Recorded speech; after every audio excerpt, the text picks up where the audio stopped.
First News with Keeler in the morning on WIBX and WIBX950.com. Looks like you need a vacation. Enter the 5-Hour Energy Where Will the Tide Take You sweepstakes. You could win a $10,000 dream beach vacation. Imagine jet setting off to a tropical paradise, having fun in the sun, or diving at a gorgeous reef. It's up to you. No purchase necessary. Go to 5HETide.com for official rules and to enter. That's 5HETide.com. Enter today. Ends June 30th, 2024. This author says, as an Oriental, I am bemused. Apparently, Asians are supposed to feel demeaned if someone refers to us as Orientals. So she's saying she's okay with it. Yeah, but good luck finding a single Asian American who has ever had the word spat at them in anger. I don't know. Yeah, because the definition is describing where geographically. I get it. Yeah. I don't know why these words become offensive, but they are. And the minute somebody says they're offended by it, we all kind of, and I don't think these really apply to the R word. That one kind of stands alone as one of the upper echelon words that we all should know. Schumer should have known better, and he's out apologizing. So, well, his spokespeople are. Yeah, Angelo's out there apologizing for him. Tom, I wanted a drum roll for this, but apparently nobody wants to find a drum roll around this place. Tom from Little Falls is back for the first time in several weeks. Yes, I've been busy, and you must have been building a house or something. What's going on? No, I had other stuff going on, and sometimes I just slept in. Okay, all right. It's not like it's so bad. Tom is such a regular when he doesn't show up on the phone. We're like, where the hell have you been? Well, I'm still here, but anyway. All right. I know or knew people that worked for American Association of R Word, and I just looked it up. That was the official word until 1992. So that's when they took away that word, and now you're supposed to use something else. But I knew I had heard it. Well, you're talking about ARC, when it was ARC. That's right. Yeah. So hey, I heard that. I knew people that worked there, so I looked it up, and it was. But 1992 was when they officially stopped using that word. Okay, thank you, Tom, for that bit of information. I am still here, and I still do have a big mouth. Okay, all right, Tom from Herkimer. Thank you so much. Little Falls. Oops, sorry about that. Tom from Little Falls. It's been so long. Okay, Tom. Thank you. I think that's when part of their branding went from ARC to the Arc. The Arc. Remember that? Yeah. And Juliet said the same thing here. She said the problem is that the hypocrisy is shown by Democrats wanting to give him a pass. If it was a Republican, they would crucify him. I get it, but I don't think anybody would be losing their jobs over this. It was said in not a derogatory way, whether it was Republican or Democrat. But she's probably right. If it was a Republican, these same Democrats that are saying give him a pass. But I back to what I had said earlier, I kind of think it goes both ways. Well, it does. I agree that it does go both ways, but I wonder if on one side it's a little tongue-in-cheek because it's like, well, if we said it, you would be so upset with us. Right. But anyway. County Executive Anthony Piceni is in the OD today, and you can read that as he's responding. He'll be on the program on Friday morning with us. Responding to some of the comments. Incendiary, would you feel is a fair word, by Tim Julian yesterday? Yeah, if the impression of Tony himself wasn't any indicator of that. Tim kept doing impressions of Piceni. I guess I didn't catch that. You said that at the end of the interview, and I was like, well, I missed it. Whenever he would go like that low groan voice, that was his impression of Tony. Yeah. Okay. So, I don't know at the end of the day, though, that an interview like that is going to make the relationship between Tim and Tony any better. Right? So, do you end up accomplishing, what do you accomplish out of that interview? For us, it's like a fireworks display. And whenever Tim comes on, that's what it is. And as he said yesterday, I make no apologies. This is me. It's who I am. So... And did you? And then he came after me pretty hard yesterday too. Yeah, like you don't ask these questions of Tony. I mean, the humana the humana thing. Listening back to that I this morning, I went. I didn't catch that. I have to go back and I wanted to hear it again because I know you referenced it afterward too. Why didn't you ask about his raise? But and the problem is when here's the thing. Tim is very good at throwing 9 things at you, 10 things at you. Yeah. So it was a diversion. You're trying to debate item number 1, and he's throwing 2, 3, 4 at you. Yeah. So then you're dealing with that over there. It becomes it's a great way of fighting with somebody. But it is not a civil debate by any means. And what I was answering to him was there was a difference between Paseni's. To my recollection, the Paseni raise came all at the same time where there were raises given to bring the sheriff. Everybody came up. And if you remember, Dave Gordon used it against the town clerk and against. Sandy. Do you remember? No, but I think Tim was saying this was after Dave Gordon. This was this past 2020. He got a COLA, which is a step, which is basically like I see a step increase. I think all county employees are eligible for that. To me, that's different when if everybody every year gets 3% or whatever it is. Correct. It's different. And the problem is, I don't know enough about when I got to go back and research some of this stuff that Tim is throwing at us. So I can't. But if Tony Paseni came out in May of last year and asked for the legislature to approve a raise for him, I think we would be criticizing that. Right? Yes. I do. No, there's no question. This is not we're criticizing Palmieri. And that's what I was trying to say. But, he threw out 2 or 3 more things and then said the Humana line. I'm like, you got to be kidding me. Tim Julian. Okay, you're on the phone next time. Piece of garbage. He's probably not even a Mets fan. His fireworks. Low blow. Jumping on the bandwagon. His fireworks were preemptive of the celebratory fireworks in the state last night. New York City, end of the pandemic fireworks. Well, don't we have fireworks tonight? No, I think it was last night. They had last night. It was last night? Yeah, it was last night. Yeah, it was at 9:45 in downtown Utica. I know. I saw that Syracuse was doing it. I saw we were doing it, but I thought we were doing it a day late. But all right. So does that mean that there could be fireworks in Proctor Park this year? This is fireworks because we hit 70%. Yeah. Right. So, and it's interesting. Good point, Andrew. They've already preemptively canceled July 4th fireworks in Utica, but we can have a random just celebratory Tuesday night celebrating the 70% because Cuomo did something and we like it. I don't know why they've canceled the fireworks. Everything you can do outdoors. Why would they have canceled the fireworks? It'd be interesting if they make a 180 on this, but I thought it was kind of a bit early to be making the announcement that they were canceling fireworks. I mean, they canceled it. We were coming out of COVID. We were coming out of this stuff. I do think, though, that it is that COVID has become the big excuse. Yeah. I don't want to do this because of COVID. And we're not going to be able to do, that fireworks thing is such a pain in the neck. And I want to do something else this year on 4th of July. So let's just say we're not going to do it because of COVID. Disney just announced yesterday that they're returning to their fireworks displays. Oh, that's cool. Which are gigantic, right? And they do all their own fireworks. Yeah. I forget what the statistic was, but I think they use I have to look it up, but it was a large amount of fireworks daily because they shoot them off when the park opens, when it hits the top of the hour, when somebody celebrates a birthday. I mean, they use fireworks for everything there. Nagel is bringing up something. It's exactly what I was describing here. And the way to defend this is you stop the person. Okay, yeah, Dave, you stop the person and say, all right, I'm giving you 3 points, but we're only going to debate them one at a time. Let's go to your first point. And you have to stop them. And I didn't get the opportunity to do that with Tim as he was pelting me with issue after issue. Nagel says it's called the Gish Gallop. It is a term to describe in which a debater attempts to overwhelm an opponent by an excessive number of arguments.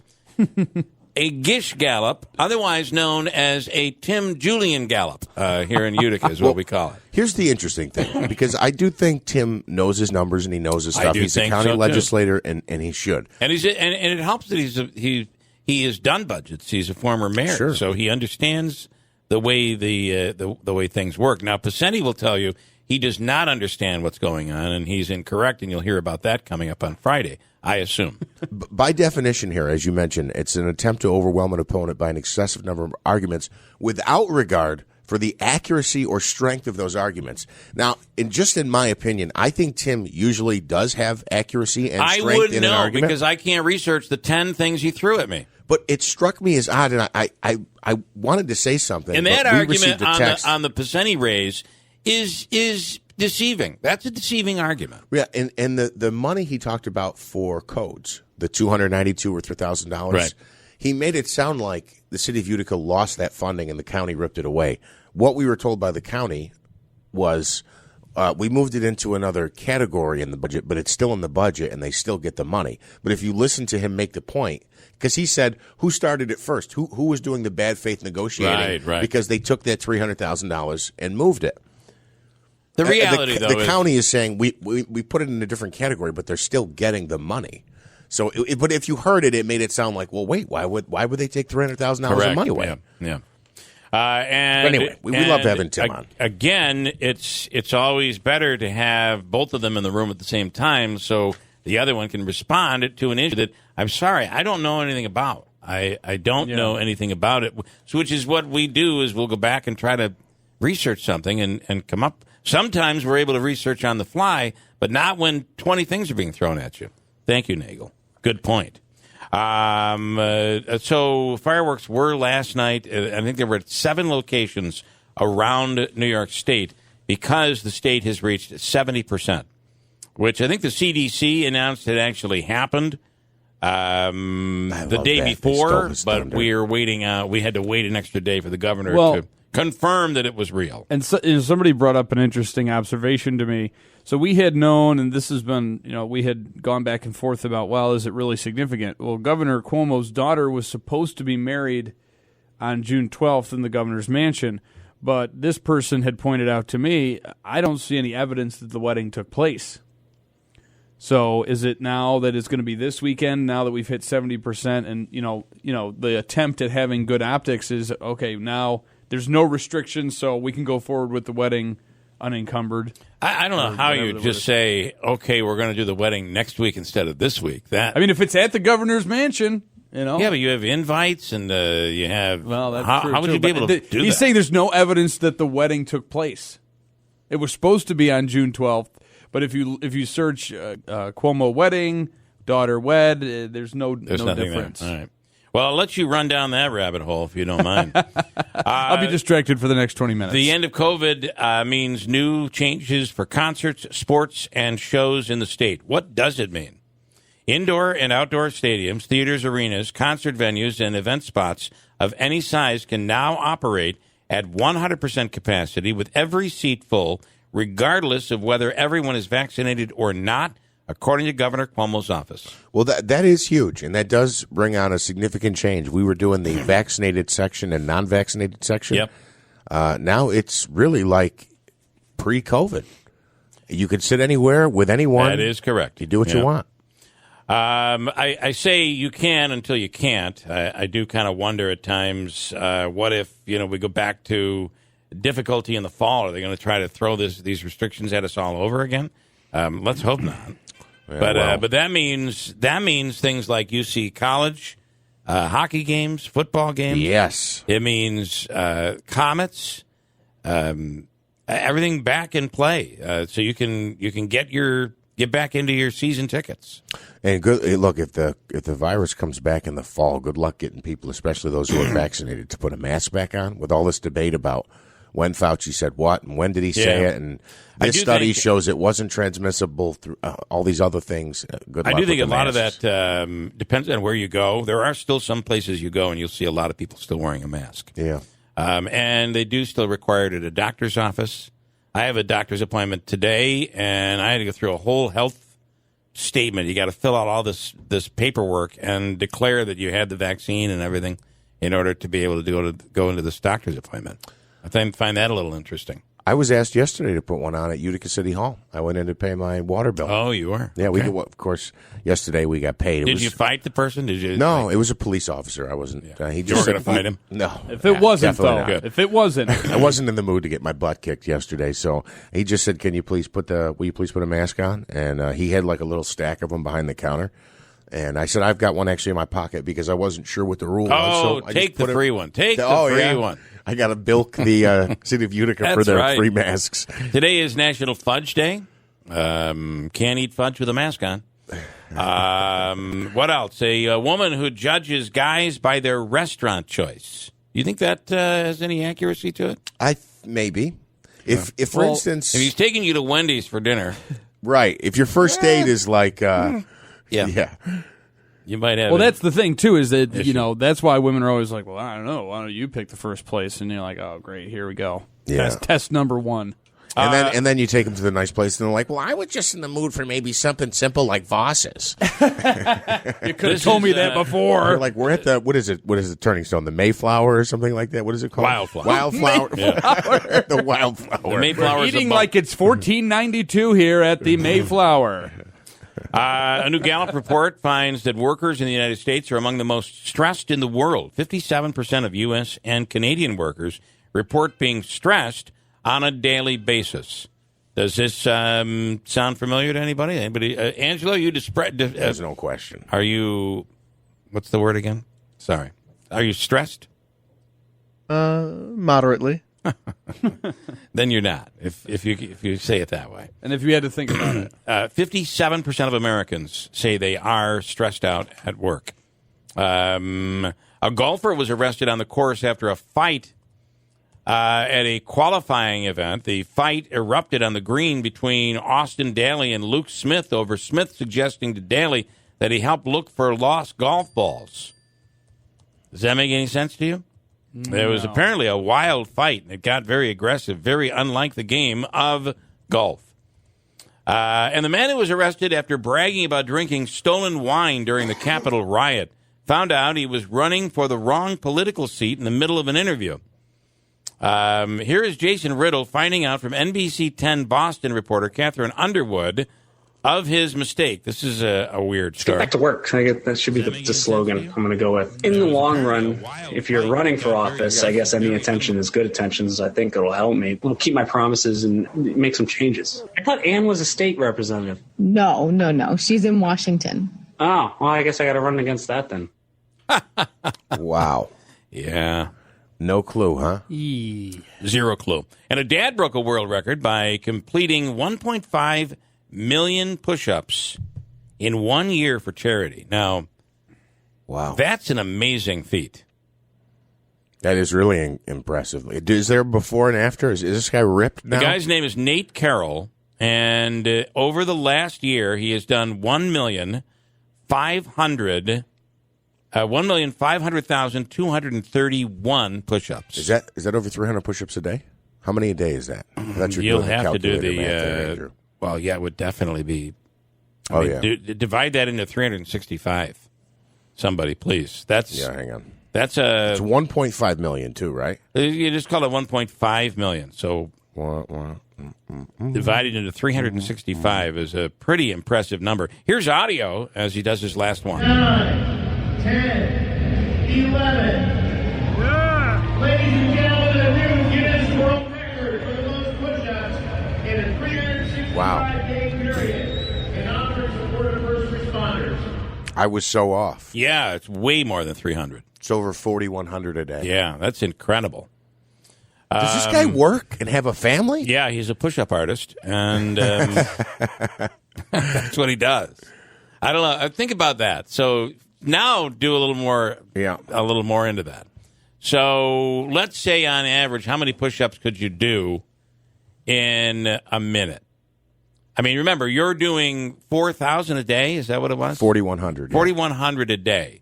So it's 171 an hour. 171 push-ups per hour. My God, you'd have to spend the whole day doing that. And you got to have 8 hours in there for sleep, or at least 6 hours. It's crazy, right? Anyway, he's broken the Guinness record I'd like to know, was Guinness there all along? Were they following him all the way along? Probably not. No. So there's, he must have paid the money to be able to get the record. Guinness has kind of changed the rules on it. I'll recall that Leon Etienne, we watched him break a record, and it never went into the record books because they couldn't verify it. We sent them video and everything. They were unable to verify it. And this guy gets it, and they're trusting the 364 other days out of the year that he was doing all those push-ups. It's a lot of push-ups.